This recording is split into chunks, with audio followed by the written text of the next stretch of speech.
Welcome to Maison&Objet and this next conversation with Martyn Lawrence Bullard. I'm sure many of you will know. And I'm very excited to be here. I'm Roddy Clarke. I'm a design journalist. And today we are looking into the 30 years that Martyn has been designing fabulous homes all over the world, which ties in nicely with the 30th anniversary of Maison&Objet. And really kind of delving into what sort of the essence of your own style is whilst you interpret it for clients as well at the same time. Obviously, in your latest book, Star Style, which came out, I think it was in October? November. So that really gives us a glimpse into your world and the clients that you worked with. You've worked with some incredible names, and also with a foreword by Cher. So, I mean, it gives us a glimpse into the fabulous life that you have. But, yeah, I think it would be really interesting maybe to start from the very beginning and really look at where your design career started. You live in LA, but you grew up in London. So it'd be good to kind of go back to the beginning and I guess what took you to LA. Well, thank you, Roddy, and thank you, Maison&Objet, for having me. It's so fun to be here again. It's been a few years since I was here with everybody, and it's so wonderful to be back. Yes, I started my career, I guess, not even knowing I was starting my career, at the age of 12, in the flea markets of London. I convinced my dad to let me use my pocket money, my little bit of allowance, to run around junk shops and flea markets and things after school and buy whatever I liked. And on Saturdays, he rented me a stall in the market, in the flea market, in the marché aux puces. And I would sell my wares mostly to unsuspecting American tourists. and sort of, you know, would make a profit and then go and buy more things. And I thought I was doing it kind of as a precocious child's, you know, fun way to make money and have fun at the weekends. Little did I know, really, it was how I was learning my trade. It's how I kind of, you know, worked out what a hallmark was, what was the difference between a piece of porcelain and a piece of china, how to put two attractive things next to each other and make them more beautiful as a selling tool. And honestly, that's what interior design is. It's kind of grouping objects together and making them more beautiful, more personalized for your clients. And so really I learned my trade hands-on in those flea markets. I mean, I've never had any formal training whatsoever. And, you know, I'm one of the largest award-winning designers in America. I think I'm the longest-standing AD 100 designer living at this point. I think I'm still living. Yeah. I was before I walked around Maison earlier.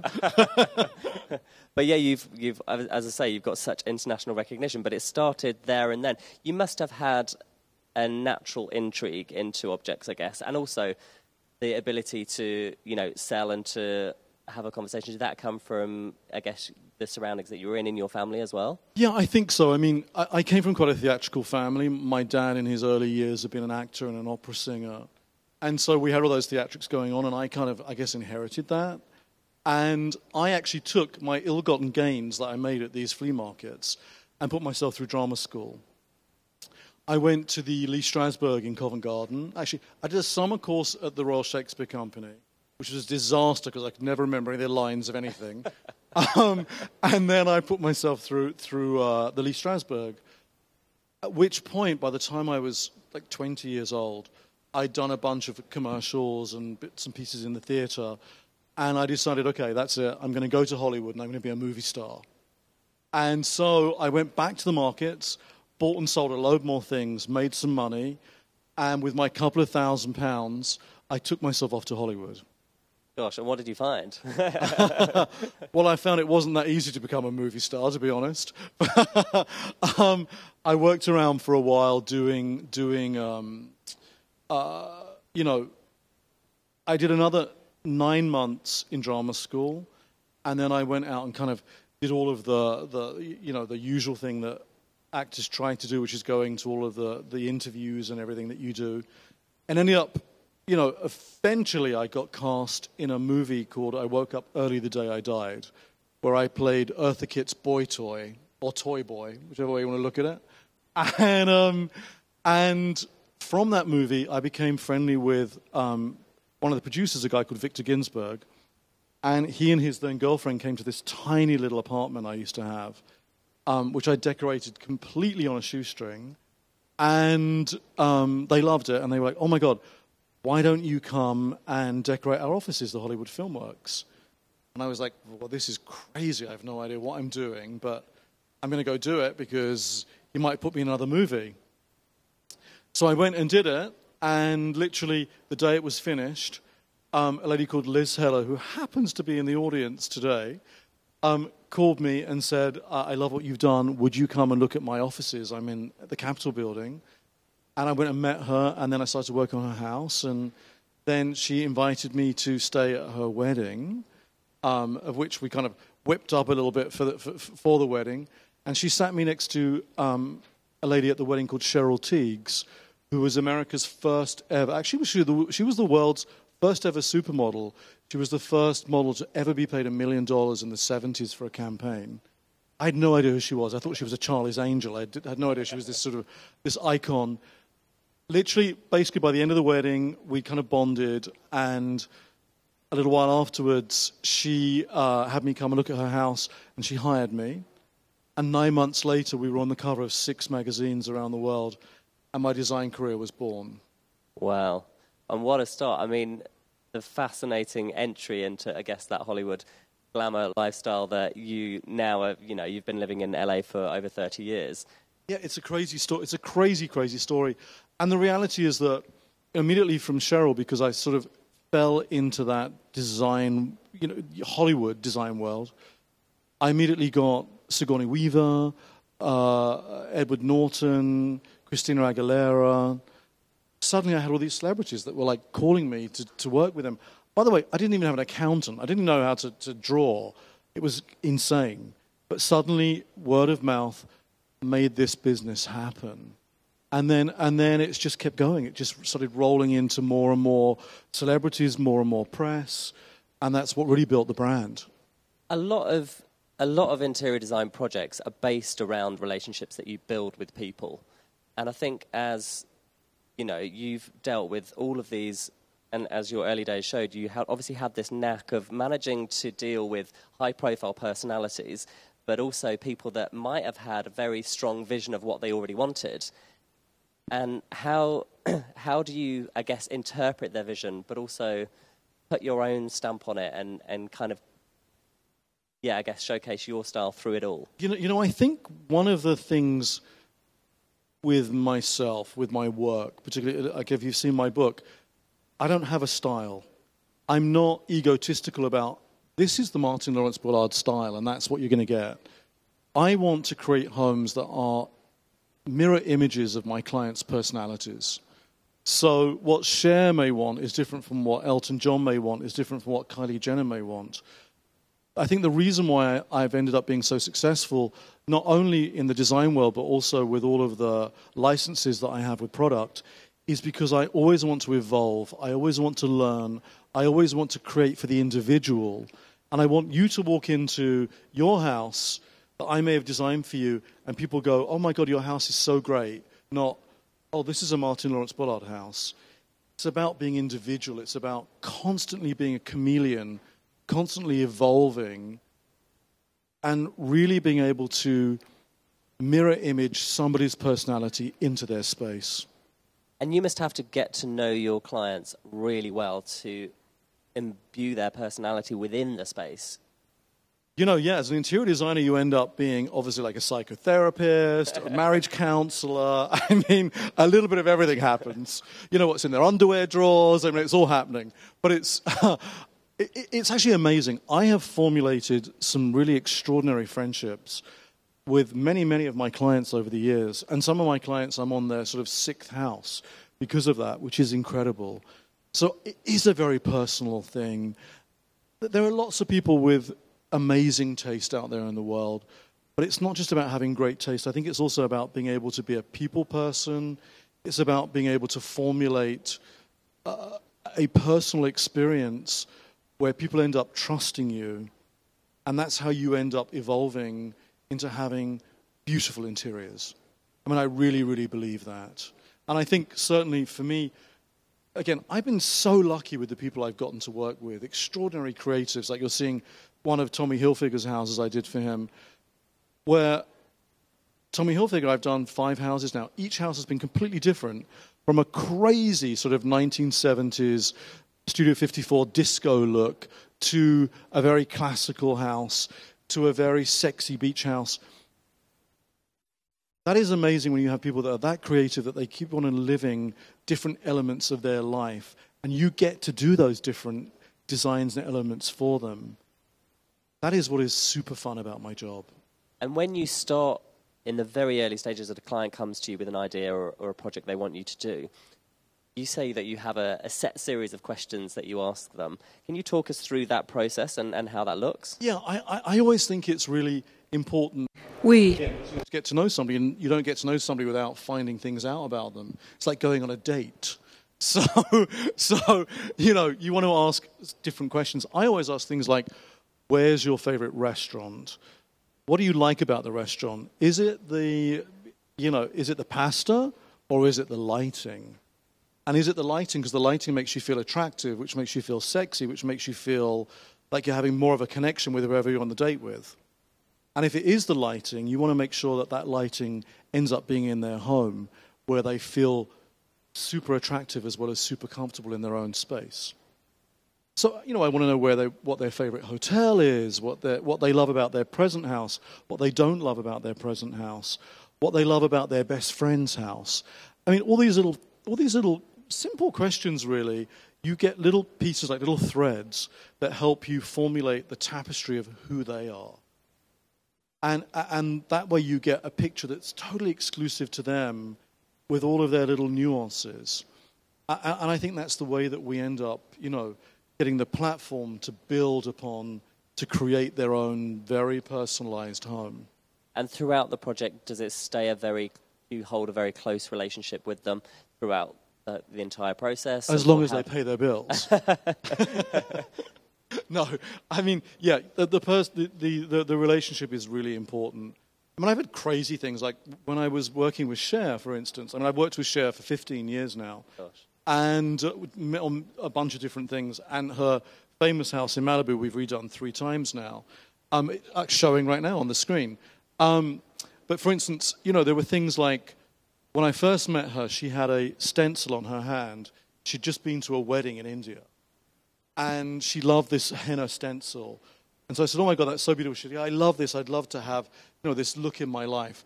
So I photographed it, and we actually took that henna stencil and created a stencil that we used on the silk around her bedroom. But she's now surrounded by that. Cher said to me, when I first met her, she said, I want to live like the first wife of a Maharaja. And I said to her, why the first wife of the Maharaja? Because she's the one that gets all the biggest jewels. And so I ended up going to India, and I bought the facade of an Indian palace that was being torn down in Jaipur, and brought it all back, and we cut it all up into pieces, and we made her apartment out of this extraordinary facade of this palace. And she did reign as the princess of that very apartment. I bet. And you source a lot from your travels, don't you? Because you travel a lot. And is that a case that you're always kind of, I guess, switched on to looking out for unique objects, and then you would ring a client and be like, I've seen this? And is that something that you're always doing while you're traveling? Yeah, I mean, I shop like a maniac, much to the horror of my accountant when the American Express bill comes in. But, you know, if you see something beautiful, especially if it's vintage, you may never see that again. And always I know that if there's something beautiful that I feel a connection to, I'm going to find a client that's going to feel the same connection at some point. That's going to make their room. It's going to make their design. It might be even the piece that anchors everything that I build the design from. So I do tend to shop everywhere. Well, I just came back from India. I was in India in November. And I bought, you know, everything from a diamond bracelet to, you know, a fragment of 19th century fabric. And each of those things, I bought the diamond bracelet not just because I love a piece of sparkly jewelry. I brought it because it had this extraordinary chasing on the edge of it. And I'm about to do a rug line, and the chasing that was on the side of this bracelet is now being turned into a border of a rug. So, you never know where you're going to get inspired next. And for me, travel does it. Coming to things like Maison&Objet, there may be 2 million things here, and there may only be 20 things that you liked from it, but somehow those 20 things are going to sit with you and give you inspiration for, maybe not for tomorrow, but maybe for 2 years down the line. And you've designed a lot of your own furniture. You've collaborated with other brands to design, as you say, rugs and other pieces. Is variety something that works for you in terms of obviously going from spaces to furniture? And you've also done TV work as well. So having this sort of variety throughout your career, has that been beneficial? Variety, as they say, is the spice of life. And so variety is very important to me. I mean, it's really important to constantly mix things up. I believe life is like a cocktail. It's all about adding different ingredients and, shaking it a little bit. Don't stir it too much. And see what the result is. You know what I mean? Quite often, that variety is going to create a drink that tastes so delicious that you're going to love it and other people are going to love it. And that's how you build your own recipes. And that's how you build design. It is constantly about the evolution of trying new things and seeing how they work together. I use my own home as an experiment pad all the time. I'm always trying new things at home that then, I'll use for a client. I was going to say, because we obviously are talking a lot about the homes that you create for other people. What about your home? How does that, because that must embody you as a person, but also does that constantly change, or do you keep it the same? Yeah, no, I mean, my home is, I have a few homes, I'm very lucky. I have one home that's very, very mid-century, that sort of keeps evolving because I keep changing. Originally I was doing things that were all very 50s, and I did them very 1960s, and now I'm adding things that kind of 1980s, but it's still sort of more in a modernist flavor. And then my home in Hollywood is a 1920s villa. It was originally home to Tina Turner, and then Andy Warhol, and then Dennis Hopper. And so it has a lot of Hollywood history in it, which I feel like somehow feeds me every now and again. And so that I keep evolving. I mean, at the moment it's got sort of a slightly Moroccan flavor to it, mixed with a little bit of mid-century and then a bunch of collections, because as a designer, you end up collecting things. So I have everything from Roman fragments from sculptures of hands and feet to I have a vast collection of photography. When I worked originally for Elton John, he's the world's largest private photography collector. And so Elton really inspired me to collect photography, and he gifted me some beautiful things over the years. And so I'm very passionate about photography. So that house houses a lot of my photography collection too. And wasn't it the house that you live in now, wasn't it a previous client of yours as well, that you'd already designed the house before? You did your research. I did. It's quite a fascinating story. It's kind of full circle moment. It's really wild because 24 years ago, I designed this house for a guy called Craig Kilborn, who was an American TV host. He hosted The Late Late Show, which was a very popular TV show. And at the time, he hired me to come and do this house for him. And I always loved this house. It's set just above Sunset Boulevard, above an iconic hotel called the Chateau Marmont, and it has sort of like wonderful views of Hollywood. And I always thought, oh my God, it's the perfect Hollywood home. It was sort of my dream house. And at the time, I didn't have, this sort of money to buy it. And I never thought I'm ever going to end up with it. And then, 24 years later, I woke up one morning and looked at my phone, and it had popped up, for sale. And I bought it within 48 hours of it coming on the market. So it was a really interesting, a great evolution to have been in that city working for so long and then bought something that I'd always desired to have. Now, I have to say, when I walked in, it had been sold 3 times since I had decorated it. But every single piece of furniture, every drape, every piece of wallpaper was still in there from when I'd done it 24 years ago. And I was horrified because it was hideous. I think it just pays testament to your design. So I was like, oh my God, did I really do this? That's fascinating. And in terms of going back to, obviously, the personalities, the celebrity clients that you have, some of them must be quite challenging to deal with, if they've got strong ideas or if something doesn't go to plan. How do you manage and cope with that and in these high-pressure situations? Well, some of them are amazing. Look at this. This is RuPaul. So, there's, the world's most famous drag queen, who's been a friend of mine for a long time, actually. And he was extraordinary. I mean, there's not many people that would let you put 26 disco balls in their living room. But he never, ever once questioned one thing that I did for him. He just was like, you go for it. I want it to be Hollywood Regency. I want it to feel like Joan Crawford on acid. How did the 26 disco balls, for instance, where did that idea stem from? And did you just go to him and say, look, we're putting 26 disco balls in your... Well, he has that room has a 30-foot ceiling, which is wow. What is that, like 10 meters, is it? Something like that. And so I thought, rather than doing these massive chandeliers, what are we going to put in there that's really fun? And so originally I thought, well, maybe I'll get 2 or 3 disco balls. And I thought, well, forget that. Let's just go for it. Let's just go mad with the disco balls. So I found a little lady in Ohio, which is like sort of in the middle of nowhere in America, who made disco balls. And we called her and said, can you make me disco balls that are 3 meters round, like massive? She was like, oh, I don't know about that, dear. She's like in her 70s. She said, I don't know about that, dear. I've only ever made ones that, like quite small. Anyway, we commissioned her to do these disco balls. She couldn't believe it. So we did black and white disco balls, and I ordered I ordered 27 of them. We could only fit 26 up. And the other one is in my garage, just in case I decide to go dancing in the middle of the night and move my car out of there.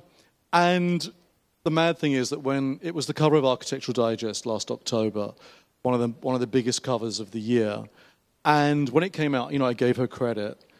Well, now the little town that she's living in, everybody that's in the town is gluing disco balls because so many people have ordered disco balls from her. It's changed her whole life. It's so wild. I'm surprised she's not here at Maison with a disco ball stand. But yes, I've worked with very large character clients. It's kind of been amazing. Celebrities really are just the same as the rest of us. It's just their lives get to be a little bit more difficult because, Kris Jenner can't run down to the corner shop and buy a loaf of bread because someone's going to photograph her or chase her or. So you have to create for their homes. They have to become like a sanctuary. There has to be everything in there that they kind of need on their daily life as much as you can. So maybe it's a glam room where they get ready. Maybe it's a home theatre. A lot of people now want home spas where they've got their hot and cold plunge and their saunas and their red lights and all the latest spa equipment. So we're finding that I have to include everything, including panic rooms where people can run and hide if like some maniac comes and breaks in. When I did Cher's house the first time in Malibu, all of her doors only open with fingerprints. So it's Cher and her house manager and her assistant can open the doors. So obviously when we were moving all the furniture in, we ended up, having to leave the doors open. Well, somebody snuck in, a crazed fan, whilst we were installing the house, without any of us knowing. And Cher has a room exclusively for her wigs. And so this person snuck into the wig room, not knowing when the door closed behind them, they couldn't get out without a fingerprint. And so 3 days after the installation, Cher's assistant went into the wig room to get a blonde wig and suddenly saw a head in the corner move with a giant Cher wig on, by the way. And it was this person that had been stuck in there for 3 days that had now passed out on the floor wearing one of Cher's wigs, like totally 3 days in that closet. Oh my gosh. Yes, I guess mad. The security element is something that is an added level of design inside everything. Security is everything, and we're finding that there are all these new AI security systems that scan people before they let them in and all these new things. So we're having to be very much on top of all of that kind of thing now to really understand, well, AI for number one, but really understand, top-level security and all of these things have to be incorporated into everyday lives of what we're doing for our clients. And I guess for designers that might be in the audience, what advice would you have, obviously for those in the early stages of their career? Whilst you have a huge array of, of clients now, in the early stages, there was probably a lot of patience, probably a lot of times where you were thinking, what am I doing? Which direction am I going in? How did you hold on in those moments and kind of until your break came, essentially, when you started getting clients coming in? I think the most important thing for any designer to understand at the beginning is to get a great accountant, because this is a business. And we're not only in the business of, making money for ourselves, we have to look after our clients' money, and they want to know where every penny's gone, and you have to be 100% honest with everything that you do. It's the most important thing in this business to start off with. That's how you create your really solid, core base of who you are. It's very, very important. And so once you establish that, because when I first did my business, I didn't know anything about accounting. I was sort of, writing things down on a bit of paper, trying to work out, okay, they gave me a check for this, but it cost that, and I've got to pay that other person. It was crazy. I mean, I started this, like I said, I had no training. It was literally done like on a notepad, on the dining table in my house. Now, of course, I have many staff and 3 sets of accountants and all this sort of craziness. But I think the most important part of breaking into design is to follow your heart, is to believe in yourself. I think that's such an important rule.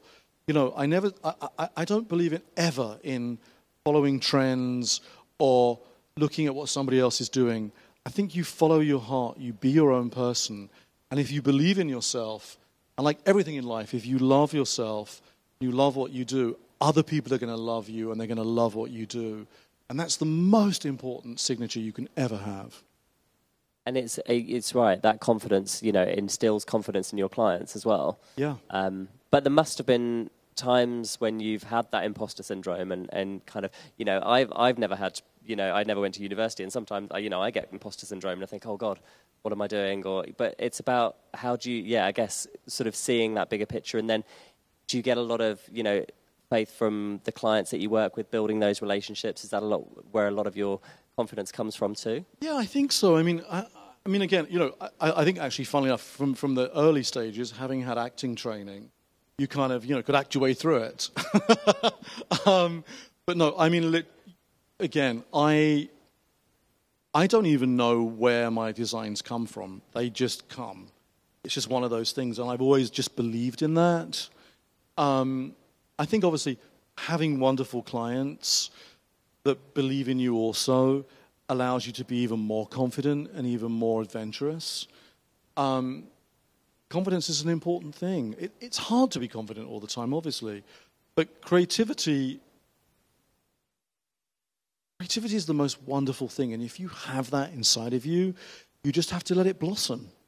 And that's where everybody else understands who you are and what they want from you and with you.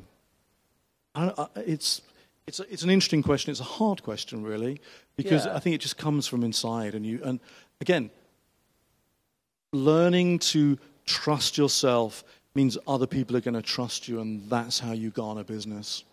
Absolutely. No, I think you're right. It is a genuine question, just because in the creative world, your work is constantly analysed by others, Yeah. So it's maintaining that strength and confidence. From what I see from you, it's really impressive.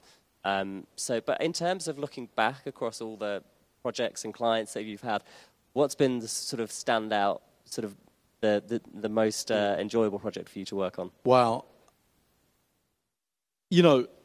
Interior design projects are kind of like having children. I think the latest one that you've just birthed is probably your favourite for a while. I literally just finished this unbelievable project for Sylvester Stallone, and in Palm Beach. I was kind of scared when I first got the job with Sylvester Stallone. I thought, oh my God, it's Rocky. He's going to be this sort of crazy macho punching in the air. He is utterly divine. Within 10 minutes of meeting him, he was showing me pictures of himself in the 1970s in white leather hot pants and a fur coat to the ground. I was like, you are so my kind of guy. And we literally, really, really hit it off immediately. He has the most extraordinary art collection, like unbelievable works of art, Francis Bacon's, Picasso's, but also very, very edgy modern art. And he's been buying very edgy young artists as well.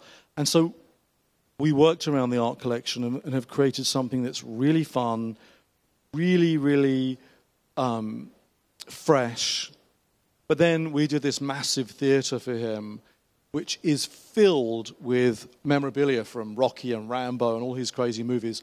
There is a 30-foot bronze statue of him punching the air dressed as Rocky in the middle of his bar. Hilarious. That's amazing. So fun. So, yeah, I mean, so that was great because it's been a really fun project. But, I mean, I've been so lucky with all of the people and the projects that I've done over the years.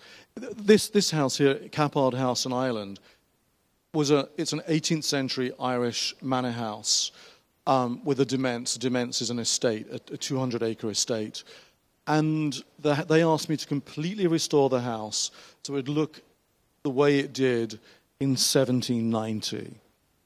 So, I've gone from doing sort of a mad disco to suddenly doing this unbelievable historic restoration where I scoured the auction houses of the world to bring Irish furniture back to Ireland. It was an incredible project and something that you don't usually get to do every day. Yeah. So you must immerse, because there's so much research that goes into a project like that. For the months that you're working on that project, you must be immersed into that, or do you work on multiple all at the same time? That's what I love. I mean, in the middle, whilst we were doing Cappard House, searching for, Regency furniture, I was doing Machine Gun Kelly's house, where we're looking for pink vinyl to do a pink plastic bar with a leopard skin ceiling. Completely polar opposites. Yeah. But that is what is exciting. That is what is so fun about design and so fun about working for different people with their different personalities. Because honestly, that pink patent leather bar with the leopard ceiling is just as much fun to me as doing a blue silk clad chinoiserie bedroom with 18th century furniture. And it is almost the most obscure elements to a house that are the hardest to find. That's what makes the job the most enjoyable. Totally. For RuPaul's house, I don't know if an image of it was here, but we were trying to come up with something great for his powder room. And I saw a lady at a party wearing a dress that had silhouettes, like cameo silhouettes of people's faces all over it. And I thought, my God, this is so fun. Why don't I used Degournay, the wonderful English wallpaper company, to hand paint images, so silhouettes of RuPaul's face with different wigs on all of them from different of his shows, of drag race shows. And it's this wonderful cameo wallpaper with all these different mad wigs, but all looking quite 18th century in a way. And it was just so much humor, but it still has a kind of a great sophistication to it. I love humor. You've got to put humor into your work. If life isn't joyous and if your home isn't joyous, then there's no point doing it. And as I say, you must be constantly looking out for those sources of inspiration at every point. Yeah. Which is amazing, and you can see that feeds into all of your projects. But just to open it up to the audience, to reiterate, if you haven't yet read Star Style, you need to buy the book. It's an amazing insight into the projects. But we'd love to open it up to the audience. I'm sure you must be bursting with questions, and it's a unique opportunity to obviously have Martyn here on stage. So if we could get some questions in, and that would be great. And we could, don't be shy. Someone's got to be first. Oh, there's 2 questions here. We've got... There's a mic coming. Maybe my English is bad, so sorry. It's probably better than my French. So, if I understand well, you never did any study? Okay. That's was my question. Yeah, no, I mean, literally, I didn't do any formal study. I think that my education stemmed from working hands-on in the flea markets and understanding and learning what came from what period, if it was 18th century, was it 1950s, was it French, was it Italian? It was really hands-on. And it's really interesting. a lot of the people that work for me that have come from formal educations, that have gone to design school or art school, have a very set vision. The people that didn't have any education, that are just creatives, are a little bit more wild, they're a little bit more open, they're a little bit more adventurous. And so I love that. I love to have that juxtaposition in my office because it creates such diversity and such wonderful, impulsive design. Now, training is obviously wildly important and fantastic to be able to know how to draw and do CAD and all of these amazing things. But inner creativity, you can't pay for that. You can't put a price on passion. Exactly. Thank you.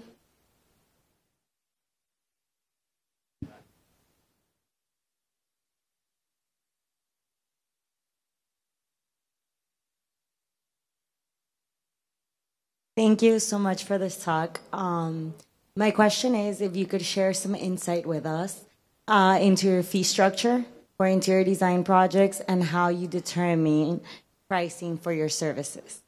So we look at the scale of a project, how big it is, and we come up with a design fee. So let's say it's a 20,000 square foot house. I'll look at how long it's going to take me to design that and how many of my team are going to work on it. So I have 3 interior architects in my office. So usually we assign 1 interior architect to each project, and then we have 20 different design assistants on different levels. So I will always do the main design and oversee everything, and then I'll have one of my senior designers do the day-to-day work, and they'll have 1 or 2 assistants below them. So depending on how many people we need on a project, let's say maybe it's 5 people, we'll work out how many hours I think are going to go into that, and then I'll come up with a design fee. So maybe it's $250,000 for a year to work on this project. And then we charge a percentage on top of everything that the client buys. So if something's $100 or €100, and we get it at a designer discount, so maybe it's €70, we charge them €70 plus our designer markup. And that ranges from between 10% if it's an auction purchase to 35% if it's an artisanal product. And that's sort of the way we work our fee basis out. Now, it's worked very well for me because clients, I don't think, love to be billed hourly. Once you get a relationship with a client, you may go shopping with them, and then suddenly you may stop for lunch together, and then they go home and they get they get an invoice arrive saying, we're with them for 6 hours, and they were like, well, hang on, we went for lunch for 2 hours. Why am I being billed for 2 hours? I just feel it's always better to be upfront and go, I'm going to charge you €100,000 for 6 months of work or a year of work, and this is how much it's going to be. They know up front what they're being billed. They feel more confident in you because of that, and they feel freer in the design process. That's the way we've worked. We've worked like that for 30 years, and it's been great. Thank you. There's another question. Yes. Oh, there's lots more questions. I'm Julia from Hungary. Here. Hello, Hungary. Hello. Thanks to being here and for these thoughts. These were very inspirational.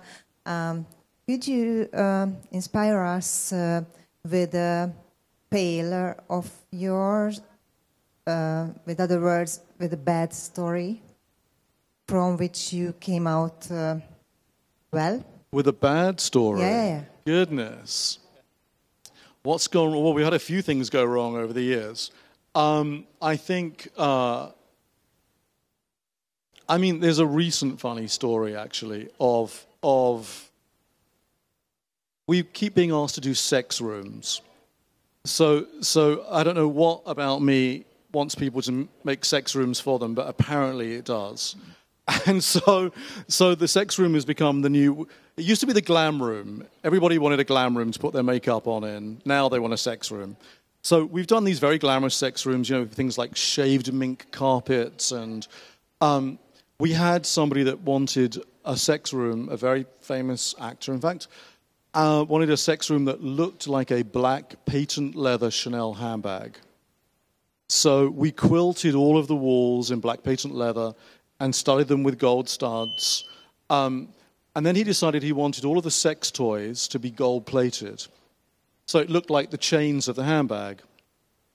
So we found in Hollywood a sex shop called the Pleasure Chest. And the Pleasure Chest told us that they would gold plate all of the machinery, whatever you want to call it, the toys. And so I didn't think about it when we sent our 17-year-old intern to pick up various of these items, one of which was called the Lucky Horse, which was a very large swinging device. Anyway, the poor thing turned up in a little car and was given this crazy gold-plated giant sex horse dildo thing to deliver to our client. And she was so horrified, she left it in the parking lot and ran away screaming, and we've never seen her since. That's a fabulous story. Probably got time for maybe 2 more questions. Yeah. One at the front here. Hi. Thank you so much for this talk. I have more of a management question. I can imagine that you have a lot of projects at the same time and a lot of deadlines to meet. If you have any tips for that and how you manage the creative staff from the development, if you have any tips. You know, this is such a difficult business because our timelines can be very stretched because of a delay in a delivery or something that we ordered that suddenly is out of stock, or something happens with the factory burns down, or some crazy thing that happens. And so it's very, very hard to always say, okay, I'm going to start your project next week and we're going to be finished in 3 months and we'll install on this date, because we don't always know if we can do that. So the most important thing to maintain the client relationships is to be constantly upfront. If suddenly you find out that you ordered a chandelier from Bavaria and suddenly the ship sank, you call the client and say, oh my God, I'm so sorry, the ship sank. We can't get the chandelier. Shall we find something else, or do you want to wait to get another one? It's always the number one rule is to be honest and upfront, so they know where they stand. Because if you do your installation and that chandelier is not there and nobody told them it wasn't coming and it was the thing they were the most looking forward to, it's going to ruin the rest of your relationship and it's going to ruin the entire experience of the install. So it's vitally important to be upfront with the clients, to keep them informed, and, you know, again, we can only do our best. Amazing, thank you. One more question. I'm not sure where the mic is. Oh, it's already been done over there. Great. Sorry.